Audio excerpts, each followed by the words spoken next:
तो गुरु और शिष्य की भिड़ंत में इस बार जीत हो गई शिष्य की, which was kind of expected, seeing the last year's performance of CSK। तो आप सब जान गए होंगे किस मैच की बात चल रही है यहाँ पे। CSK वर्सेस दिल्ली कैपिटल्स, जो कि मैच नंबर 2 था आईपीएल 2021 का। और दिल्ली ने एक तरफा जीता है, मतलब ये मैच, मतलब कोई डाउट रही है पूरे पूरे मैच में। मुझे ऐसा लग रहा था एक पॉइंट पे आने के बाद, तो सेकंड इनिंग्स जब स्टार्ट हुई है उसके बाद तो ऐसा लगने लगा था CSK literally had no chance. So तुम्हारा क्या कहना है? राइट। हाँ, मतलब इनिशियली तो मुझे भी लगा था कि थोड़ा इससे कम्पिटेटिव होगा, जबकि स्कोर इतना अच्छा बनाया था सीएसके ने फर्स्ट इनिंग्स में। एग्जैक्टली। और जैसे कि फर्स्ट मैच में भी हमने देखा था कि फर्स्ट टीम को इन लोगों ने पहले batting they the so that एक टारगेट पता रहे। एंड ऋषभ पंत जबकि एक मतलब नया फर्स्ट मैच एज कैप्टन था, तो इसीलिए चाह रहा होगा शायद कि एक स्कोर अगर उनके सामने हो तो चेस करने में आसान रहेगा। बट ओवरऑल देखा जाए तो सीएसके की परफॉर्मेंस कोई बहुत जिस तरह से देखें लास्ट ईयर के एक डिक्लाइनिंग ग्राफ के हिसाब से, वैसे उनकी बॉलिंग में वही दिखा ऑलमोस्ट। बिकॉज चेंजेस तो काफी किए उन्होंने अपनी टीम में, बट ओवरऑल एक मोराल उनका शायद थोड़ा सा लो है लास्ट ईयर्स उसमें। तो देखते हैं, अभी फिलहाल first match is too early to say. But हाँ, दिल्ली काफी डोमिनेटिंग थी कल। मतलब बॉलिंग अगर देखें तो स्टार्टिंग में तो थोड़ा अच्छा उन्होंने स्टार्ट किया था, बट एंड तक आते आते ठीक ठाक स्कोर सीएसके फिर भी एक बना ले गई थी। बना ले। सो इफ वी सी कि अगर ओवरऑल एक एनालिसिस करें तो दिल्ली का जो 1-0 का जो रेशियो था वो हमेशा ही 1 अप रहा, मतलब पूरे मैच में, पूरे 40 ओवर। एग्जैक्टली। तो चलो मैच का रिजल्ट हमारे सामने है। दिल्ली कैपिटल्स ने बहुत आराम से बहुत एक तरफा मैच जीता हुआ है ये सीएसके के खिलाफ। एंड ऋषभ पंत का पहला match standing as a captain in IPL है ये। राइट। तो पहला मैच था, बहुत बड़ा कॉन्फिडेंस बूस्टर होगा क्योंकि he looks up to MS Dhoni as his idol, और उन्हीं की टीम को हराना that is a very big boost. So let's hope कि वो कंटिन्यू रखते हैं और फिर से पिछली बार की तरह आईपीएल फाइनल में जैसे गए थे इस बार भी कुछ जाके इस बार ट्रॉफी भी उठा सकेंगे, ऐसा हम उम्मीद करते हैं। बिकॉज आई रियली वांट इस बार कोई ऐसा हो जो अभी तक जिसने कभी भी ट्रॉफी ना उठाई हो। कुछ ऐसा होगा तो लगेगा हाँ कॉम्पिटिटिव एक कंपटीशन चल रहा है जिसमें हर टीम compete कर रही है अच्छे से। तो चलो फिर यार इन की इनसाइट्स पे और बात करते हैं, की मोमेंट्स पे बात करते हैं, और थोड़ी एनालिसिस करते हैं और बहुत सारी मस्ती करते हैं इस देसी cricket central podcast episode number 2, match number 2, IPL 2021। My name is Abhinav Dwivedi and my co-host is Raghav Vajpayee with me. And without any further ado let's get started guys. Start करते हैं एक बढ़िया सा डिस्कशन कल के मैच पे। तो भाई अब ये बताएं, पहली पारी से शुरू करते हैं बात। ऑब्वियसली जो भी जीता स्लो पिच है, आजकल बहुत सेफ समझ रहे हैं लोग कि भाई बॉलिंग ले लो, एक टारगेट चेज डाउन राइट। करते हैं। प्रेशर वाला मैच नहीं है, प्लेऑफ्स वाले मैच होते हैं तो फिर भी आदमी सोचता है एक टारगेट सेट कर देते हैं। बट यहाँ पे वो कंडीशन नहीं थी, यहाँ पे ऑब्वियसली आपको बॉलिंग करनी थी, आपको दूसरी टीम का टोटल सेट करवाना था। And CSK I would say पहले 6 ओवर में तो बहुत बुरी हालत हो गई थी। 6 ओवर में आई गेस 33 for 2। ठीक है, यू लॉस्ट हाँ, Gaikwad and you lost Faf du Plessis. Faf du Plessis. या तो उसके बाद से जो इनका एक मोमेंटम बना है, मोइन अली को भेजना सही था क्या? First down Moeen Ali batting order पे थोड़ी सी एक चर्चा हो सकती है बिकॉज थोड़ा अजीब बैटिंग ऑर्डर रहा है सीएसके का। आई थिंक मोइन अली को इन्होंने खरीदा तो इस तरह से है कि he can be used as a proper allrounder. तो या अगर हम प्रॉपर ऑलराउंडर देखते हैं तो फर्स्ट डाउन वो मतलब लास्ट अगर आप देखें कुछ महीनों में तो इंग्लैंड से भी वो फर्स्ट डाउन उतरे हैं। तो ये एक चांसेस था, बिकॉज सीएसके के पास पिछले 15 साल 14 साल जब से आईपीएल स्टार्ट हुआ है तो सुरेश रैना एकदम सेट है नंबर 3 पे।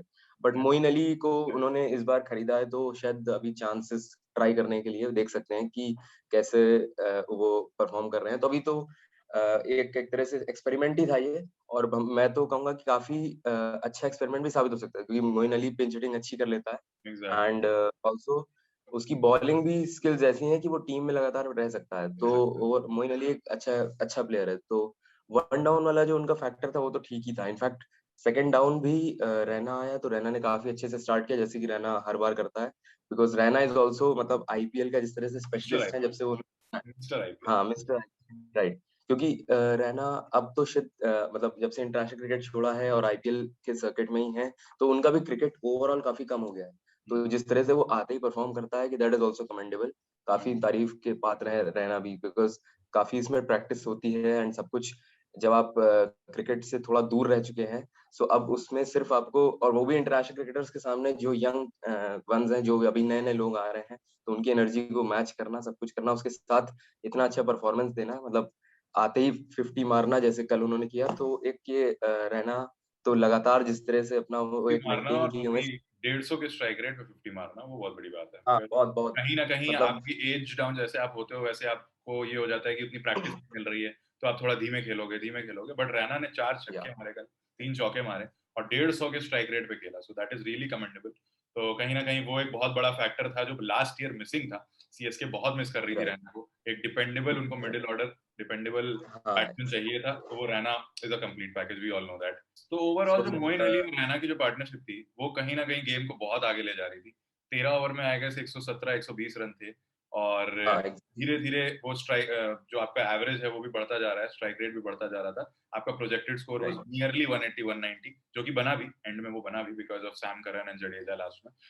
हाँ, राइट कि जब अब आपके पास मिडिल ऑर्डर में अंबती रायडू है, महेंद्र सिंह धोनी है जडेजा और है, जडेजा है, करन है। तो आपने कौन से मतलब साइकोलॉजी से जब 8th ओवर चलिए 9th ओवर था तो 3 डाउन रायडू फिर भी ठीक है, बिकॉज़ अगर 4 पे रैना आते हैं, तो अगर विकेट नहीं गिरता है तो आप धोनी को भी एस्केलेट कर सकते हैं ऊपर।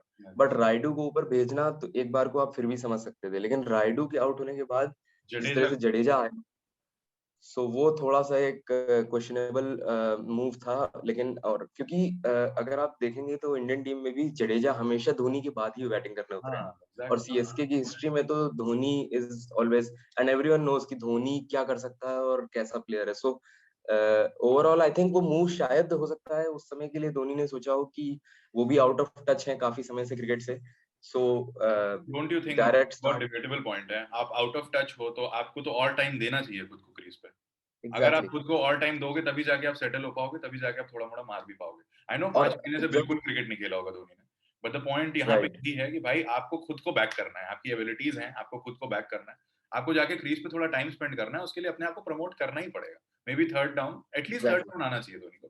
सो that is what I personally think. Four फो हुँ, 14th ओवर में मतलब जब विकेट गिरा तो मतलब अच्छा एक चांस था धोनी के पास आने का। सो हाँ, हाँ। अगर उस समय भी आते, बिकॉज़ जब आप उतरे तो और तब भी इनएक्सपीरियंस्ड आवेश खान मतलब 8-10 मैच जो खेला आईपीएल में, उसको टैकल कर सकते थे। बट तब तक ये था कि रन्स कम हैं, ओवर्स भी अब लास्ट बल्ला घुमाना के था। लास्ट 4, बेसिकली फ्लूक क्योंकि जो जैसा लास्ट क्वार्टर होता है, लास्ट के 5 ओवर आप एंटर कर चुके हो, तो एक थोड़ा और ज़्यादा प्रेशर रहता है कि नहीं अब रन कम है और थोड़ा तेज़ी से करना है।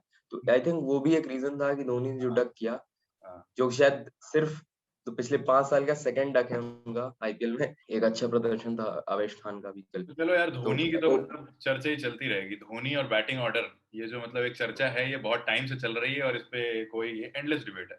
ठीक है, ये धोनी जो समझते हैं अपने दिमाग में वैसा होता है एंड काफी बार अच्छा भी प्रूव हुआ है। काफी बार पिछले 1-2 साल से हम थोड़ा-सा डिक्लाइन देख रहे हैं उस चीज में। बट आई होप इस बार बेटर होगा। सीएसके फिर से it will come back stronger. Cutting the overall big story short ये था कि भाई 188 टारगेट हो गया, ठीक है। लास्ट में जडेजा, सैम करन सबने अच्छा खेला और एक अच्छा रिस्पेक्टेबल टारगेट, बहुत ही अच्छा टारगेट 188 करा, जो कि आई गेस 200 होना चाहिए था। 200 होता तो it would have been much better, थोड़ा चांसेस इंक्रीज। धोनी, हाँ, हाँ, धोनी और जडेजा थोड़ा-सा थोड़ा वो और मारते 12 तो रन, 15 रन का एक और गैप होता, मार्जिन होता, तो ऑब्वियसली थोड़ा-सा और आपके पास प्ले होता बॉलिंग में। बट द पॉइंट इज़ ये तो हो गई हमारी फर्स्ट इनिंग, ठीक है। सेकंड इनिंग्स की बात करते हैं। भाई, मुझे ऐसा लगता है सेकंड इनिंग्स में Chennai was never into the match. मतलब सेकंड इनिंग आते ही हाँ, जो स्टार्ट मिली है 6 over 65 run for no loss. Power play अगर आपका हाँ, ऐसे चला और जाता है when you are chasing 188 runs, 10 over 99, हाँ, सो यू तो मतलब आपने हाँ, कहीं न कहीं अपने ऑपोज़िशन को पूरा आपने उसको सबसाइड कर दिया है, उसको बैक फुट पे डाल दिया है। अब कोई मतलब नहीं है आपका वो करने का, चाहे वो धोनी हो, बहुत चाहे फिर वो कोई भी हुँ, कैप्टन हो, बहुत टफ हो जाता है उस सिचुएशन से। और कहीं न कहीं इस पे डिबेट करते हैं कि यार ये एक पॉइंट है, मैं ये देख रहा था धोनी की जो चलो बैटिंग में तो नो डाउट एबिलिटीज़ हैं, एक्सपीरियंस भी है, आपके पास रैना है, बहुत अच्छे-अच्छे प्लेयर्स हैं जिन्होंने एक टारगेट सेट करा। But the point is bowling में आपके पास नहीं है। वो जो एक होनी चाहिए ना, एक पैनी धार जो बोलते हैं, वो बॉलिंग में नहीं है yes, because yes. You completely rely on Deepak Chahar initially swing bowling पे, हाँ, मतलब बल्ला पिछले बना देते हो। पिछले 3 या 4 आईपीएल से तो हम यही कह सकते हैं। राइट, हुँ, ठीक है? उसके बाद you completely rely on Shardul Thakur who went for plenty of runs इस बार, ठीक है? काफ़ी हाफ ज़्यादा, सेंचुरी। पहले ओवर में 17 रन चला गया था उसका, ठीक है? तो ऐसे-ऐसे मतलब आप ठीक है, these players are rising stars, वो जेनुइनली इंडिया में भी आ रहे हैं, अच्छा नाम भी बना रहे हैं, सब है। बट कहीं न कहीं एक वो जो होता है क्योंकि कल पिच से मदद नहीं मिल रही थी आपको। कल पिच में आपको ऐसा कुछ बॉलर राइट, चाहिए था जो ट्रेंट बोल्ट टाइप हो, या कोई बड़ा नाम, जो बड़ा नाम आके अपनी रेपुटेशन लेके बहुत ही अलग उसके पास वेरिएशंस हो और बॉलिंग करे। तो ऐसा इनके पास है, जेसन बेहेंड्रॉफ है, but I guess he is in quarantine, अभी वो अवेलेबल है नहीं। But Chennai will have to rethink, because उनके कहीं न कहीं जो ओवरऑल पेस अटैक था वो 130 की स्पीड पे फेंकता है।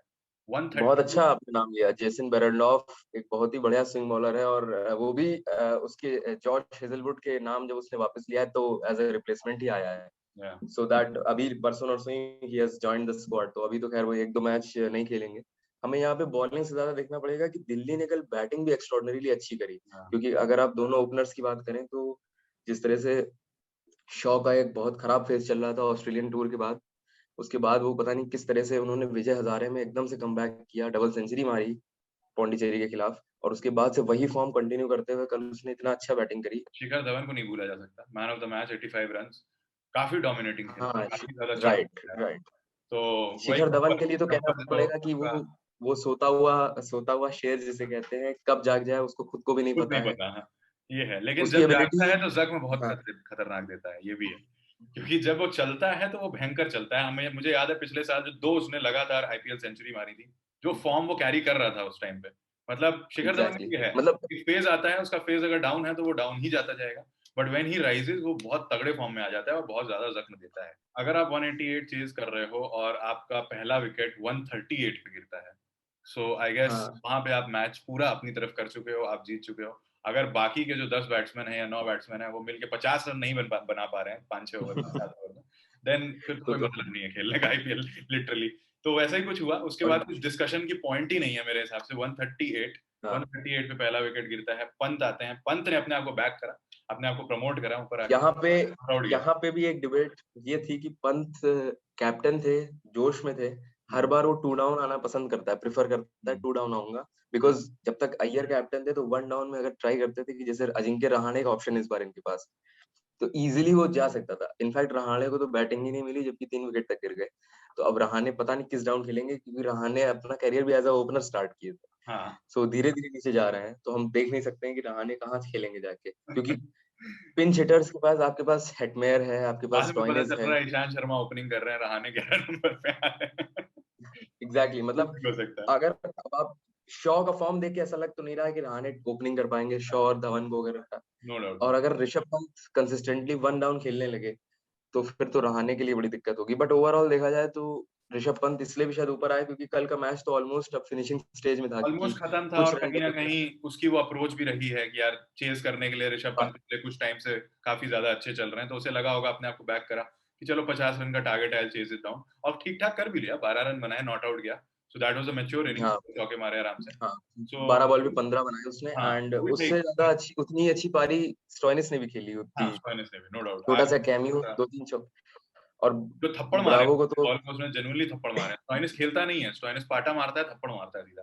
तो उसने वही कुछ करा कल। स्टोइनिस ने एक स्टोइनिस ने 2 back to back boundaries Bravo को जो मारी थी, उसमें देखने वाली बात ये थी कि कवर पे 2 फील्डर धोनी ने लगाए थे अगल बगल, और उन दोनों के बगल से एक बार राइट से एक बार लेफ्ट से उसने दोनों गोली की तरह लाइक अ बुलेट जिसे कहते कोहली थे की तरह शास्त्री। चलती है ना, तो कोई हाथ लगाना भी नहीं चाहेगा, चाहे वो धोनी हो, चाहे वो कोई भी फील्डर हो, कोई बॉल, हाँ, उस बॉल को कोई हाथ नहीं लगाना चाहेगा। जैसे धोनी भी अपने टाइम पे इस तरह से ही मारते थे, तो धोनी को अच्छा लग रहा होगा पीछे से देख के। एंड इनफैक्ट ब्रावो का रिएक्शन भी रिकॉर्ड किया था कैमरा पर्सन ने कि जिस तरह से उसने इतनी मतलब 1 या 1.5 सेकंड में बाउंड्री क्रॉस कर गई थी बैट्स लगने के बाद।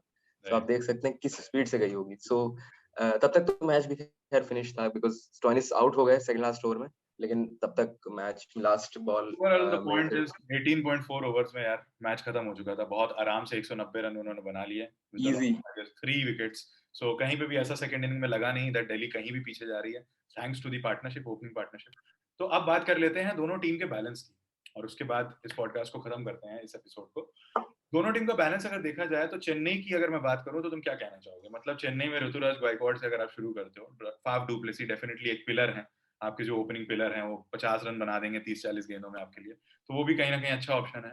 रैना, राइडू, एक्सपीरियंस, मतलब अबंडेंस ऑफ एक्सपीरियंस है वहां पे। उसके बाद आपके धोनी, जडेजा, सैम करन। अब बॉलिंग डिपार्टमेंट में आप क्या चेंज देखना चाहोगे? मतलब क्योंकि बॉलिंग मेरे हिसाब से तो पॉइंट ऑफ कंसर्न थोड़ा। ऋतुराज गायकवाड़ को अगर लास्ट सीजन का हम सिर्फ लास्ट के 3 मैच देखें, उसमें 3 50s मारी थी, तो उस बिना पे शायद अभी खिलाएंगे। वरना अगर ओवरऑल एक्सपीरियंस देखें तो Faf du Plessis as Robin Uthappa उनके पास एक बहुत अच्छा एग्जैक्टली, ऑप्शन है एज एन मैं भी ओपनर। यही सोच रहा था। हाँ, और अगर ओपनिंग में अगर उथप्पा को उतारते हैं तो उनके पास एक बहुत सॉलिड बेस हो जाएगा। इन मतलब अगर वो ऑब्वियसली क्लिक करता है तो, बट उथप्पा भी बहुत स्किल्ड प्लेयर है, इतने सालों से खेल रहा है और आईपीएल स्पेशलिस्ट है जिसे कहते हैं। तो अगर वो खेले और डुप्लेसी इतना पुराना इनका प्लेयर है, तो एक बहुत सॉलिड स्टार्ट मिल सकती है। और ऋतुराज गायकवाड़ स्टार्टिंग में जब वो नहीं चल रहे थे तो नीचे खेल रहे थे, मतलब 4 5 6 4 पे। 5 6 तो पे। अगर अगर उथप्पा ओपनिंग में सेट हो सकते हैं तो फिर आगे मतलब चेन्नई के पास ऑप्शन है उथप्पा को ऊपर खिलाने का। उसके अलावा तो जो इनका स्टार्टिंग के 3 या 4 हैं वो तो फिक्स हैं, रहना बिल्कुल पुराने सॉलिड प्लेयर्स हैं। बस ये देखना पड़ेगा कि मोइन अली को अगर आप वन डाउन हमेशा उतारेंगे तो अंबती रायडू अगर 4 या 5 पे आएंगे तो फिर क्या धोनी हमेशा इतना नीचे आएंगे, और धोनी फिर तो बैटिंग उनको क्या ही बूस्ट कर पाएंगे, जबकि धोनी से बड़ा फिनिशर तो हम लोगों ने देखा ही नहीं है गेम का। सो ये एक थोड़ा 3 4 चीजें हैं, मतलब इनको थोड़ा सा सिर्फ ऑर्डर अपना देखना पड़ेगा। और अगर उसको ये बैलेंस कर ले जाएं, 1 2 मैचेस शायद लग जाएंगे, because Moeen Ali first time खेल रहे हैं उनके लिए। प्लस और लुंगी अच्छा एंड भी मतलब स्क्वाड में आने वाला है, जेसन वेंड्रॉफ भी स्क्वाड में आने वाला है, तो उनको भी कहीं ना कहीं हाँ आपको मतलब करना पड़ेगा, आपको लाना पड़ेगा एक्शन में। सैम करन तो आई थिंक फिक्स्ड है इनके देखो, लिए, मतलब फिलहाल वो बंदा सैम करन और ऑलराउंडर। फाफ डुप्लेसी तो फिक्स्ड। तो अगर आप देखेंगे तो डीजे ब्रावो को भी ये लोग इजीली ड्रॉप नहीं करते, तो बहुत मुश्किल होगा इनको किसी एक को हटा के किसी को अंदर लाना, बिकॉज इमरान ताहिर भी इनका वन ऑफ द मतलब एक्सपीरियंस्ड स्पिनर्स है जिसको धोनी पसंद भी करता है। तो अगर आप देखेंगे कहाँ पे उसको शायद टीम में चेंज, अगर शायद मोइन अली को हटा के इमरान ताहिर को लाएं, बाद में कहीं देखना पे पड़ेगा थोड़ा वो अगर भी। स्पिनिंग ट्रैक और होगी कल तो भी कुछ होगा, तो 3 फास्ट बॉलर की जगह आई गेस आप एक उसको प्ले दोगे कृष्णप्पा गौतम को, क्योंकि वो भी आपने काफी महंगा परचेज करा है, 9.25 करोड़ का, हाँ तो आप उसको यूज जरूर राइट, करना चाहोगे। और या तो काफी जडेजा की गट्सी जगह बहुत आएगा वो, अच्छा। या तो जडेजा हटेगा और वो आएगा, बट वो होना थोड़ा मुश्किल है बिकॉज चेन्नई में जडेजा को हटाना थोड़ा मुश्किल हो जाता है धोनी के साथ। हाँ, बट कृष्णप्पा गौतम डेफिनेटली खिलाना पड़ेगा बिकॉज जिसको सवा आप नौ धोनी करोड़ के ऊपर बैटिंग करा। एग्जैक्टली, 9.25 करोड़ को आप उतना खरीद रहे हो, सब इतना आपने पैसा लगाया है, तो उसको आप यूज करोगे वाइजली। तो देखते हैं क्या होता है आगे चल के। तो but the next point is Delhi का टीम बैलेंस। अगर दिल्ली का टीम बैलेंस देखें तो क्या दिल्ली का है, टीम, रबाडा नहीं दिल्ली की अगर आप स्टार्टिंग है, से, क्या नहीं है। हाँ अभी आप अभी अभी उन्होंने अपना देखा जाए तो फ्रंट लाइन पेस अटैक खिलाया ही नहीं था इस मैच में, तब जाके उन्होंने इनफैक्ट उसका थोड़ा इफेक्ट तो हम लोग ने स्कोर में देखा, 188 अच्छा स्कोर था सामने वाली टीम का। मगर अगर आप अभी तो क्रिस वोक्स को उन्होंने as a gentle medium pacer खिलाया है, क्योंकि उनके पास अगर ऑप्शंस की बात करें तो Kagiso Rabada fastest South African bowler आज की तारीख में, उतना ही fast bowler Anrich Nortje, last year उसने fastest ball of the IPL डाली है पिछले 13 सीजन में, 157 156.5। सो वो दोनों, उसके अलावा ईशांत शर्मा और उमेश यादव जो इंडियन पेस बैटरी है, जो टेस्ट क्रिकेट का वन ऑफ द मतलब पिलर्स है इंडिया में इतने दिन से, मतलब आवेश खान और ये सारे प्लेयर्स तो राइजिंग है, अच्छी बात है, उनको चांस मिलता रहे, वो परफॉर्म करते रहे। लेकिन अगर वो अगर फर्स्ट 11 अपना खिलाएं तो उसमें पक्का है रबाडा और नॉर्किया को तो पक्का खिलाएंगे। और राइट। अगर रबाडा नॉर्किया एक साथ खेलते हैं तो सामने वाली टीम की बड़ी दिक्कत होगी। और ये हो गई बॉलिंग की बात, और अब इसी टीम की बैटिंग की लाइनअप देखें तो स्टार्ट्स विद पृथ्वी शॉ, शिखर धवन, ऋषभ पंत, उसके बाद आप श्रेयस अय्यर इस बार आप मिस कर रहे हैं, एक प्लेयर जो कल शिमरन हेटमायर, स्टॉइनिस। एक शिमरॉन हेटमायर एंड स्टोइनिस को आप अगर उनमें से एक प्लेयर को ड्रॉप कर देते हैं तो आपके पास एक ऐसा नाम है जो इस समय ब्रैडमैन के बाद सबसे ज्यादा एवरेज रखता है टेस्ट क्रिकेट में, जिसका नाम है स्टीवन स्मिथ, ओह, जो कल प्लेइंग जो प्लेइंग 11 में नहीं था कल। सो 11। दिल्ली के लिए तो जिस तरह से बोलते हैं कि हर तरफ सिर्फ इस समय मिठाई ही मिठाई बट सकती है, बिकॉज उनकी बैटिंग भी बहुत अच्छी है, उनकी बॉलिंग बहुत अच्छी है, और उनको कहीं ना इतना कहीं नया टीम कैप्टन सिलेक्शन मिला और है। सो ऑक्शन में बहुत बेहतरीन इन्होंने काम करा है, और कहीं ना कहीं जो ये बहुत बहुत, पेस अटैक अपना बनाया है वो बहुत प्रोमिनेंट है। सो आई गेस लेट्स और होप कि ये चीज वो पिंच कंटिन्यू कर हिटिंग भी पाए। इनकी बहुत अच्छी है। एग्जैक्टली मतलब उनके पास एक जिसे कहते हैं कि अप्रोच के लिए हिटिंग भी है, अगर बहुत सारे विकेट्स गिर जाए तो स्टेबिलिटी के लिए रहाणे जैसा सॉलिड स्टेबल प्लेयर भी है। सो कहीं ना कहीं देखेंगे तो एक बहुत balance all in team all और ओवरऑल बहुत बहुत अच्छा, बैलेंस टीम है, बहुत बैलेंस टीम है अभी। बहुत एंड अच्छी विद द टीम, और कमिंग मतलब आपके डेज भी पास एक हफ्ते 1.5 हफ्ते में और बैलेंस हो जाएगी, विद रबाडा नौकिया कमिंग इनटू अटैक, तो वो एक बहुत हाँ और हाँ, बेटर और प्रोमिनेंट। उनके पास हर चीज में ऑप्शंस हैं। अगर आपको लेफ्ट आर्म स्पिनिंग ऑप्शन चाहिए तो उसके लिए आपने अक्षर पटेल को भी ले रखा है, अगर आप नॉर्मल ऑफ स्पिनर के लिए तो व्हाट ही हैज डन अब वो रिसेंटली, भी, जो अभी हाँ कॉन्फिडेंस रिसेंटली बूस्ट हुआ एग्जैक्टली, है, तो बहुत। अश्विन को आप हाँ, हटा के आप उनको ले सकते हो, आप वो कर सकते अश्विन और अमित मिश्रा के साथ आप लेग स्पिन ऑफ स्पिन को तो आप स्पेशलिस्ट देख ही रहे हैं राइट हैंड से। अमित मिश्रा वेटरन खिलाड़ी हैं, दिल्ली डेयरडेविल्स से खेल रहे हैं, दिल्ली कैपिटल्स से भी खेल रहे हैं, और बीच में भी इतने साल उस दिल्ली के लिए इतने बड़े पुराने प्लेयर रहे हैं। सो स्पिन अटैक आपका इतना अच्छा है, पेस बैटरी आपकी इतनी अच्छी है, बैटिंग में आपके पास हर तरह के प्लेयर हैं। और कैप्टन भी इतना एग्रेसिव है, तो आप माइंडसेट भी उस तरह का है, और आपका कोच है रिकी पॉन्टिंग, जो जिससे एग्रेसिव कोई हो ही नहीं सकता। सो इसका मतलब दिल्ली जो लास्ट ईयर दिल्ली फाइनल्स तक पहुंची थी, वो शायद इसीलिए पहुंची थी क्योंकि अब वो एक नए अप्रोच के साथ क्रिकेट खेल रहे हैं। तो ये एक नई बहुत दिल्ली है, बहुत अच्छे ये नई साइन है उनके लिए, ये नई दिल्ली टैगलाइन है, ये नई दिल्ली। सो इसी के साथ यार आज का ये एपिसोड खत्म करते हैं। आई गेस बहुत इन्फॉर्मेटिव, बहुत ज्यादा एनालिसिस हो गया इस एपिसोड का। तो आई गेस यार ये मैच भले ही एक तरफा रहा हो, बट मजा जरूर आया। धोनी को एक बार फिर फील्ड पे देख के मजा आया। आई होप अगले मैच से वो थोड़ा परफॉर्म कर पाए, बैटिंग कर पाए और अच्छा कुछ स्कोर कर पाए।